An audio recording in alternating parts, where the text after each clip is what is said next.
A new UN report predicts the Earth's population is about to experience its biggest growth spurt ever.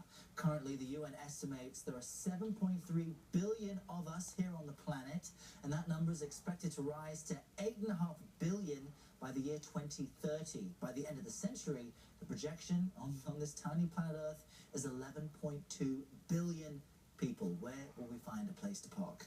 Well, this report predicts most of the population increases will come from high fertility nations, mainly on the African continent, or countries that already have large populations. And the growth in these countries will likely pose huge challenges. Robert Walker is the president of the Population Institute and joins us now from DC to talk about all of this. And Robert, there is some positive news in the UN report. It does say that the African population growth is due in part to advancements made there in healthcare. It's allowing people to live much longer lives than expected previously. But that boom is happening in very poor nations. That's a massive problem. That is a problem. We are seeing greater longevity in Africa. That's a great news, particularly because the AIDS epidemic is waning in many parts of South Africa. But population of Africa, on the other hand, is projected to grow from about 1.2 billion today to upwards of 4 billion by the end of the century. So we're going to see a tremendous amount of population growth in Africa, particularly in sub-Saharan Africa. This will put a huge strain on resources and what are already developing nations. In fact, the study also shows that the population of India is set to surpass that of China. They both already have 1 billion people, but that's supposed to happen within 7 years. What kind of challenges will this pose for the international community as we all discuss and figure out ways to share the limited resources we have?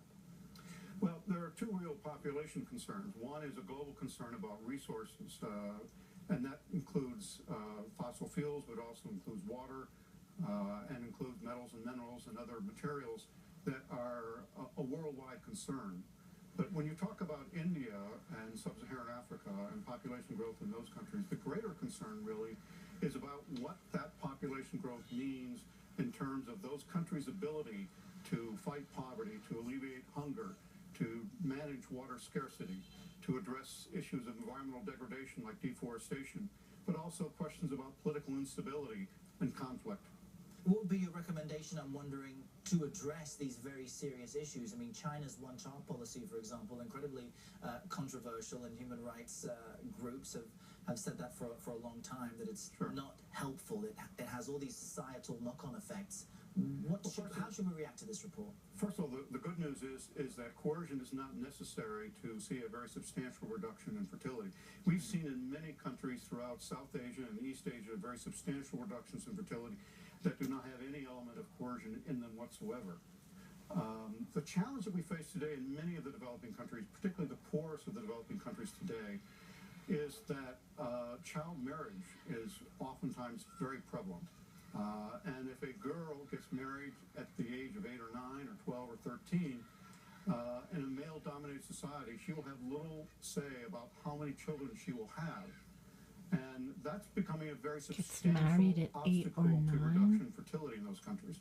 We also need, of course, to increase the supply of contraception in developing countries. But we also have to address these gender issues, which are really keeping fertility rates high and keeping them unsustainably high.